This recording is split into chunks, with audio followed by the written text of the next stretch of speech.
paths of righteousness. God will lead you in the paths of righteousness for only His name's sake. Amen.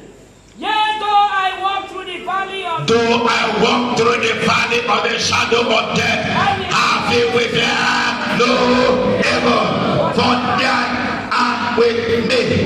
That rod and that staff, they comfort me.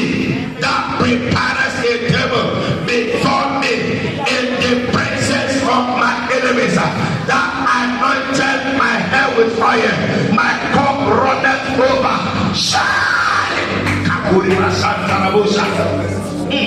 This month is going to be a wonderful month for you. Amen. This is going to be a month of miracle testimony. Amen. It shall be a month of non-stop, unimaginable, unprecedented, unstoppable miracle testimony.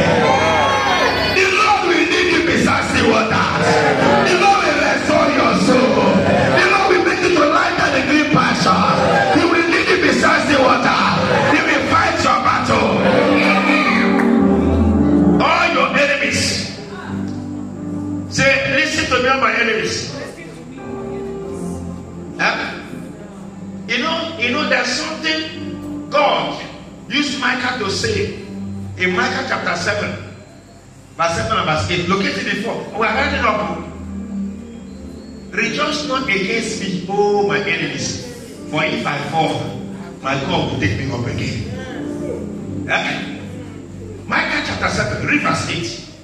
Nobody there. It is.